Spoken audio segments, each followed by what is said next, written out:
If you wanted to heat your house for the night, you wouldn't just toss a single sheet of notebook paper into the fireplace, strike a match, and, expect it to keep you warm. Right. Definitely not. Yet, when we eat a wimpy, lettuce-only side salad for lunch, hoping it somehow powers us through a chaotic workday, that is exactly what we are doing to our biology. You get this flash of heat, a handful of ash, and then you're freezing, or in this case, starving, almost immediately. Oh, absolutely. It burns incredibly bright for about, 20 minutes. Your blood sugar spikes, and then it is just completely gone. You're left staring blankly at the pantry.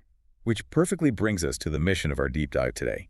We are looking at a fascinating stack of wellness and nutrition notes focused entirely on high-fiber salads. And our goal for you, as we sift through this research, is to completely re-engineer your concept of what a salad actually is. Yeah, a total paradigm shift. Exactly. We're taking that sad, translucent side dish and transforming it into a solid oak log, something dense that provides a slow, steady, sustained burn. I love that analogy because we really have to move past the idea of the salad as a diet afterthought. The sources we are analyzing today approach this from a strictly biochemical perspective. Right. They are laying out the mechanics for building a substantial, deeply nourishing main meal. The entire focus is on utilizing very specific ingredients to lock in unwavering focus and effortless appetite management for the entire afternoon. And the mechanism they highlight for this isn't some new synthetic supplement, it's just fiber. Just fiber, yeah. But looking at these notes, building this oak log isn't about simply eating a bigger bowl of iceberg lettuce.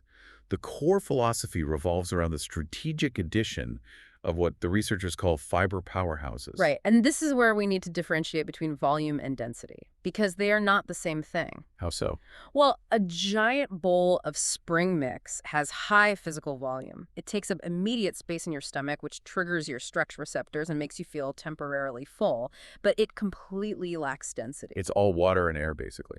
Exactly. To get that sustained burn, you must introduce ingredients that bring both soluble and insoluble fiber onto the plate. Okay, let me stop you right there, because those two terms, soluble and insoluble, they get thrown around constantly on food packaging, but I think most of us just, gloss over them. Sure, they just sound like buzzwords. Yeah, exactly. So what is the actual mechanical difference between the two when they hit your digestive tract? Okay, so think of soluble fiber as a sponge that transforms into a gel. A gel. Yeah, it absorbs water in your gut and creates this viscous gel-like substance.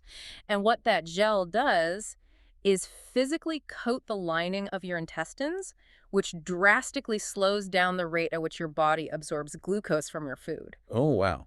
So that is what prevents the blood sugar spike and the crash. Precisely. It acts as a buffer. Okay, so the soluble fiber is the regulator. What about the insoluble? Insoluble fiber is the structure. It doesn't dissolve in water at all. It remains largely intact, acting like a broom that sweeps through your digestive tract. A broom. Okay. It provides the physical bulk necessary to keep your digestive motility functioning smoothly. So when you combine the high volume of fresh vegetables with the glucose-regulating gel of soluble fiber. And the structural broom of the insoluble fiber. Right. You are sending a massive, undeniable signal to your central nervous system that you have consumed a substantial meal. Okay, wait. Let me play devil's advocate here for a second. Go for it. If I am choosing to eat a salad for lunch, part of the reason is that I have, say, a 2 o'clock meeting and I want a light meal. I don't want to feel weighed down. Sure, you want to stay sharp. Right. But you are telling me to load up a salad with dense beans, grains, and heavy fiber. Doesn't that just turn this into a heavy, sleep-inducing bowl of food? Doesn't slowing down digestion just mean I'm going to feel like I swallowed a brick? I'm so glad you brought that up because we have to define what heavy actually means biologically. Nice. That sluggish, sleep-inducing feeling you get after, like a massive plate of pasta or a greasy burger, that isn't from structural density. It's not. No, it comes from an insulin crash following a massive influx of simple carbohydrates. That, combined with your body having to divert immense amounts of blood flow to your gut to process heavy, simple fats. Oh, I see. So it's a blood flow and hormone crash, Sure. not necessarily the physical weight of the food in your stomach. Exactly. What we're doing with these fiber powerhouses is entirely different. By relying on complex, fiber-rich structures, you are delaying what is called gastric emptying. Gastric emptying. Yeah, your stomach releases the food into your intestines at a highly controlled, slow trickle. Plus, as that fiber ferments in your lower gut, your microbiome produces short-chain fatty acids. And those are good. They are amazing. These fatty acids are a premium, ultra-stable energy source for your brain and body. So you aren't creating sluggishness, you are creating stability. I mean, you are trading the feeling of being stuffed for the feeling of being fueled. I can definitely wrap my head around that. It's a game changer. But I feel like the execution is where this usually falls apart, right? Because nobody wants to eat a bowl of dry lentils that feels like a chore to chew through. Definitely not. But the source material actually provides these really exact structural builds. Yeah. And the first one they lay out addresses that need for savory, grounding energy. They call it the hearty legume and green bowl. Yes, and this specific build is honestly a masterclass in combining nutritional efficiency with palate satisfaction. So where do we start? You are abandoning the watery lettuces entirely. No iceberg. You start with a base of hearty, robust greens. So think raw kale, Swiss chard, or even shredding collards. And looking at the ingredient matrix here, you then add a generous scoop of cooked lentils, chickpeas, or black beans. You toss all of that with diced bell peppers and cucumbers to introduce a crucial crunch factor. That crunch is so important for meal satisfaction. The statistic in the notes that actually made me do a double take is the fiber yield on this one. Just a half cup of those legumes adds 6 to 8 grams of fiber to the meal. Which is astronomical when you consider that the average adult barely consumes 15 grams in an entire day. Wow, half your daily intake in a few scoops. Yeah, legumes are absolute champions of both soluble and insoluble fiber. But the reason this build works isn't just the raw numbers, it is how it manages the psychology of eating. You are talking about the dressing. Yes. The notes suggest finishing this specific bowl with a heavy lemon tahini dressing, and biochemically, that is a brilliant pairing. I was looking at that and wondering why tahini specifically. But it creates this perfect triad of flavor and mouthfeel, doesn't it? It really does. You have the earthy, almost meaty quality of the beans. That gets grounded by the creamy, rich texture of the sesame paste in the tahini. And you cut through all of that earthy density with the bright, sharp acidity of the lemon juice. It is a complete sensory profile. But let's look at what the tahini is actually doing mechanically. Tahini is rich in healthy, complex fats. Fat is the final lever you can pull to delay that gastric emptying we talked about earlier. When you coat those fiber-dense legumes in a healthy fat, you are further slowing the release of their carbohydrates into your bloodstream. Ah, I get it. You are taking that 6 to 8 grams of fiber and maximizing its staying power. Exactly. You're stretching it out. It's basically an energy time-release capsule masquerading as a delicious lunch. That's a perfect way to put it. Okay, so the savory legume bowl makes total sense for earthy fuel. But if I'm being honest, usually by midday, I'm fighting a massive sugar craving. I don't always want earthy, I want sweet. Very common. So does leaning into a sweet profile completely derail this whole slow burn philosophy? Not at all. Not if you reverse engineer the sweetness. This is where the notes introduce a fascinating structural shift, moving to what they call the grain and berry power salad. Okay, when I first read the build for this one, I actually laughed out loud because it sounds exactly like my morning oatmeal, just served over greens. It does sound like breakfast. Right. You start with a base of ancient intact grains farro, quinoa, maybe some barley. You add fresh blackberries or raspberries. And finally, you toss in toasted sunflower seeds or hemp hearts for crunch. It sounds like breakfast, sure, but applying this specific carbohydrate profile to the middle of the afternoon is a profound biological hack. Walk me through why. Because if I throw a handful of fruit on a salad, I usually assume I'm just adding sugar. You are adding natural sugars, yes, but you are wrapping them in an incredibly dense, fibrous matrix. Okay. We tend to think of apples or pears as the high-fiber fruits, but blackberries and raspberries are essentially thousands of tiny seeds held together by a little bit of juice and skin. Oh, wow, that makes total sense. Those little pockets on a blackberry, they're all individual seeds. Technically, they're called drupelets, and their seed-to-volume ratio is off the charts. Drupelets, I love that word. It's a great word, and get this, a single cup of raspberries contains about 8 grams of fiber, largely insoluble. 8 grams, just from a cup of berries. Yeah, so when you pair the massive insoluble fiber load of the berries with the complex carbohydrates of an ancient grain like farro, which by the way, still has its fibrous bran intact, you are creating an elite sustained energy system. I see the architecture of it now. The farro provides the actual fuel, the long-chain carbohydrates. The dense seeds in the berries provide the physical netting that regulates how fast you burn that fuel. Yes. And then the hemp hearts, or sunflower seeds, provide the fat to keep your brain focused and your stomach satisfied. It takes the sweet flavor profile we instinctively crave at 2 p.m., but instead of delivering a sugar rush that inevitably leads to a crash, it delivers a deeply stabilized energy flow. It is highly engineered nutrition hiding behind a sweet, summery flavor. Exactly. I just love how the sources frame these not as recipes, but as structural blueprints. Yeah. So we have the savory fuel and we have the sweet energy. But there's a third scenario we have to cover. The seasonal shift. Right. What happens when the weather turns cold? Because a bowl of crisp cucumbers or fresh berries feels completely wrong in November. When you need something grounding and comforting, how do you maintain the fiber load without just, eating a heavy bowl of pasta? The notes refer to this as the roasted root approach, and it operates on the principle of thermal and textural contrast. The build for this one honestly feels like wearing a weighted blanket. You start with your base greens, but then you top them with warm, freshly roasted sweet potato or parsnip cubes. Comfort food. Yeah. You finish it with pumpkin seeds or chia seeds and dress it with a simple balsamic vinaigrette. The contrast of the warm, heavy, sweet roots against the crisp, cool greens completely tricks your brain into feeling like you're eating a heavy comfort food dinner. It really does, but there is a very specific, non-negotiable directive hidden in this section of the research. Okay, what is it?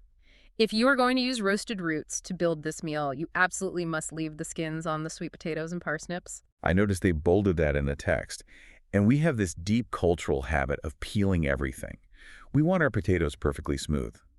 Why is peeling them such a catastrophic mistake in this context? Because you are actively throwing away the exact biological mechanism we are trying to harness. Oh, interesting. The starchy flesh of the sweet potato is wonderful, complex carbohydrate energy, but the skin is where a vast majority of the insoluble fiber resides. The skin is the biological packaging that protects the starch. So the skin is the oak bark on the oak log. That is a brilliant way to conceptualize it, yeah. If you peel the sweet potato, you are removing the insoluble broom. The sweeping mechanism. Right. You are removing the structure that slows down the digestion of the starch. You are essentially downgrading that beautiful root vegetable right back to a sheet of notebook paper. Wow, it really exposes how our preference for smooth, easy-to-chew textures actively sabotages our energy levels.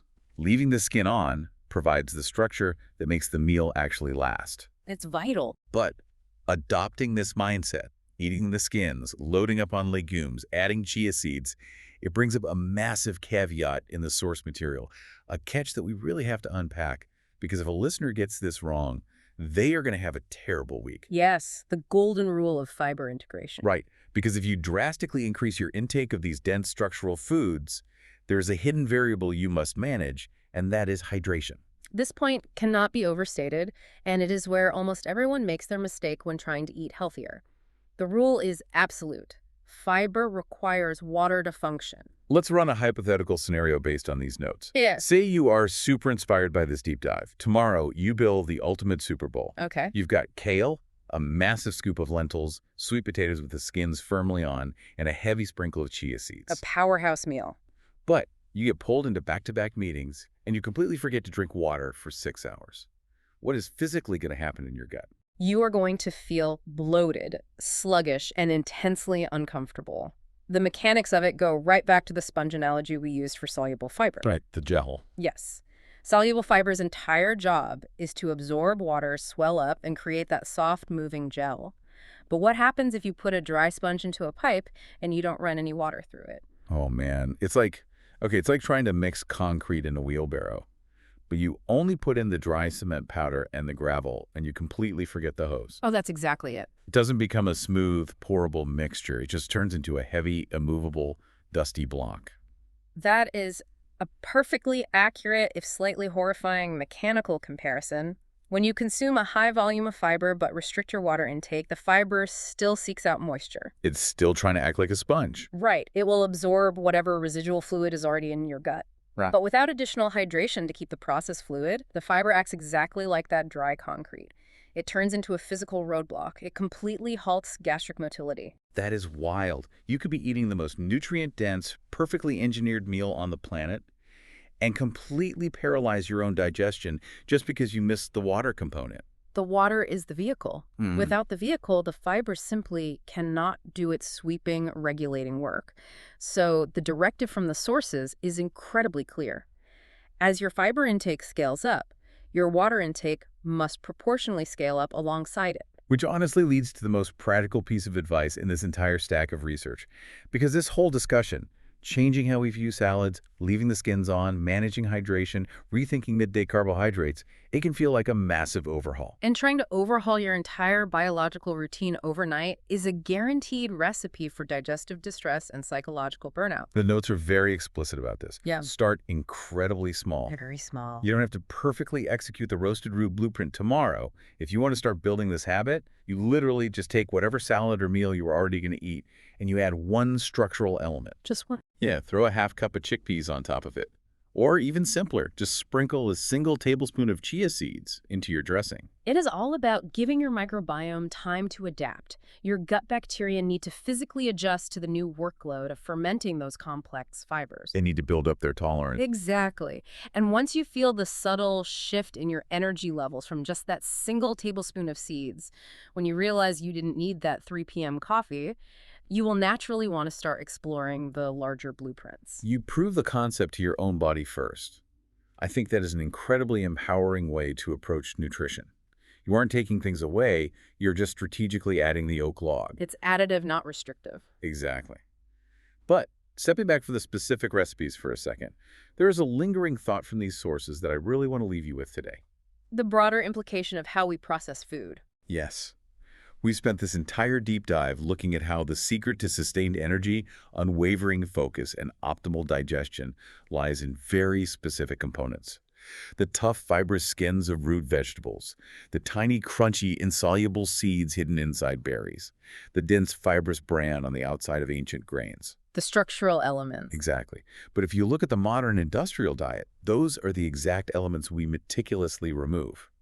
We demand foods that are utterly smooth, processed, and effortless to chew. We do. We strip the bran away to make fluffy white bread. We peel our potatoes to make them perfectly uniform. We strain every last ounce of pulp and seed out of our juices. We prioritize an easy mouthfeel over biological function. We do. Huh? And it forces you to ask a rather uncomfortable question. If the very things that provide us with long-lasting, stable energy and a functioning gut are the things we routinely throw in the trash, I mean, how many other vital components of our food are we peeling away simply because we don't want to chew?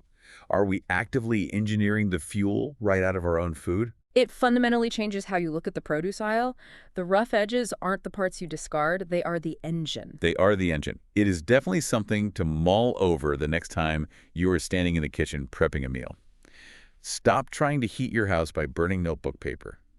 Keep the skins on, add the seeds, drink your water, and throw a solid oak log on the fire.